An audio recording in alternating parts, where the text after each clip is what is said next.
Har kim insoniyatni o'zgartirishni o'ylaydi, biroq hech kim o'zini o'zgartirish haqida o'ylab ko'rmaydi. Kichik maqsad ham go'yoki bir jinoyat, o'zingga qarshi jinoyat.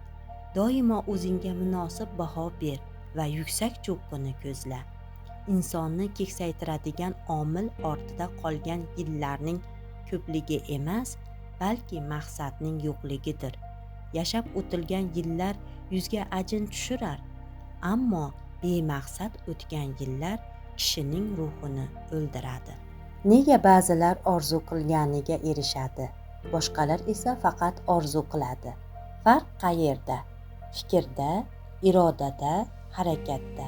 Bu kitob sizni boshqa hayotga boshlaydi, ammo barchasi o'zingizni tushunishdan boshlanadi.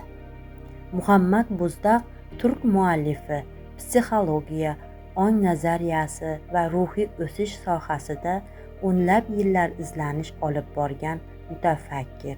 Uning asarlari millionlab nusxada sotilgan.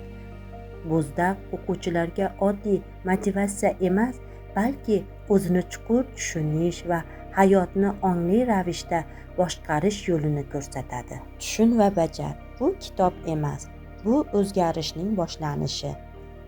Muallif bizga shunday deydi: aqlingizni tarbiyalang, chunki hayotingiz sizning fikrlaringiz natijasi.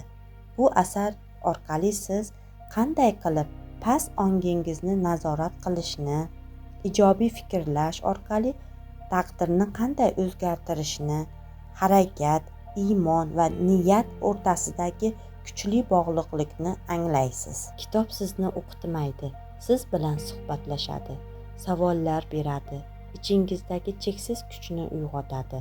Hayotingizda nima o'zgartirmoqchisiz va nima uchun hali boshlamadingiz? Muallif bu savollarga javob berishni sizning ongingizga topshiradi. Asar sizni fikrlashni o'rganishga, ichki sukunatga yetishga, o'zligingizni eslab yashashga undaydi. Har bir bobda bir qadamingiz bor, har bir satrda bir eshik ochiladi. Yangi hayot sizni kutmoqda, lekin u tashqarida emas, ichingizda. Avval tushuning, so'ng bajaring. Muhammad Buzdaqning so'zlari bilan aytganda, inson o'z taqdirining muallifi. Endi siz yozishni boshlang.